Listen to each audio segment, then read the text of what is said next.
अस्सलाम वालेकुम। आज हम बात करते हैं जी नेफ्रोटिक सिंड्रोम की।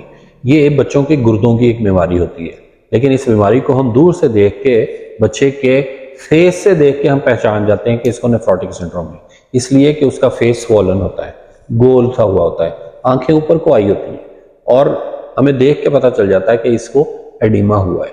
ऐसे बच्चों में ये पिटिंग एडिमा हम कहते हैं कि अगर हम दबाएं, पाँव के ऊपर ऐसे दबा के रखें अगर, तो जब हम उंगली उठाएंगे तो अंदर गड़ा पड़ा हुआ होगा, यानी पानी उसकी लीकेज हो के पानी की, तो वो उसके जिल्द के अंदर, आंखों के अंदर, इवन फेफड़ों के अंदर बाजू का जमा हो जाता है, पेट के अंदर जमा हो जाता है, जिसे एसाइटिस कहते हैं। तो ये सारी स्वेलिंग हुई होती है।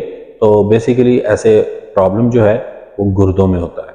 तो इसका फौरी तौर पर हम पेशाब का टेस्ट करवाते हैं। अगर उसमें प्रोटीन आ रही है पॉजिटिव एल्बुमिन, तो उसका फिर हम खून के अंदर टेस्ट करते हैं कि भी खून के अंदर उसकी प्रोटीन कम हो रही है कि नहीं हो रही, और कोलेस्ट्रॉल बढ़ रहा हो, या एक दो और क्राइटेरियाज हैं वो हम पूरा करके, तो उसके अंदर फिर उसका इलाज होता है। 6 हफ्तों का हम हाई डोज स्टीरॉइड्स इसको देते हैं, तो बच्चे ठीक हो जाते हैं, रिस्पॉन्ड कर जाते हैं। लेकिन बेसिकली प्रॉब्लम कहाँ है वो मैंने पिछली वीडियो में बताया था कि फिल्टर वाटर वगैरह हम यूज करें, एक तो वो भी गुर्दों की जाली को खराब करते हैं, लेकिन इसमें गुर्दे की जाली खराब हुई है। यानी यूं समझ लें, आसान अल्फाज में मैं बता रहा हूं कि गुर्दे के अंदर जाली लगी हुई है, उसमें सुराख है, इसके आगे से जो ब्लड गुजर रहा है, उस ब्लड के अंदर जो अच्छी चीजें हैं, जो भी प्रोटीन्स हैं, ग्लूकोज हैं, जो हमें बॉडी को चाहिए, वाइटामिन वगैरह, वो सीधे ब्लड में रहते हैं।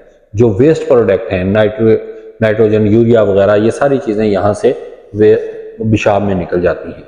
लेकिन बाज़ औक़ात ये जो जाली है, इसका सुराख नॉर्मल से थोड़ा सा बड़ा हो जाता है, तो जिसमें प्रोटीन 2 किस्म की होती है, ग्लोबुलिन और एल्बुमिन। एल्बुमिन छोटे मॉलिक्यूल्स होते हैं, तो छोटी प्रोटीन इसमें से निकल के पेशाब में ज़ाया होनी शुरू हो जाती है।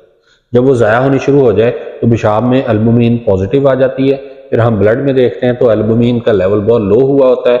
उससे होता क्या है कि हमारे ऑनकोटिक प्रेशर होता है, हमारी वेन्स के अंदर ब्लड को अंदर एक प्रेशर बना के रखना होता है इस प्रोटीन में। जब वो लो हो गई तो ये प्रेशर लूज हो जाता है और ब्लड जो है वो लीक होके हमारी बॉडी के अंदर जमा होना शुरू हो जाता है। तो हम उसका इलाज करते हैं और उससे बच्चे ठीक हो जाते हैं। परेशान होने की जरूरत नहीं है, एहतियात बहुत जरूरी है। बच्चों का गला खराब ना होने दें, क्योंकि ये जरासीम पहले गले में जाता है और फिर गुर्दों में जाके उसकी जाली के ऊपर बैठ के उसको खराब करता है। लेकिन बाज़ औक़ात ये जैसे मैंने बताया कि वो पानी वगैरह अगर हम फिल्टर पे नहीं वो पिलाते, तो उससे भी गुर्दों की बीमारियां आती हैं बच्चों में। तो एहतियात कीजिएगा।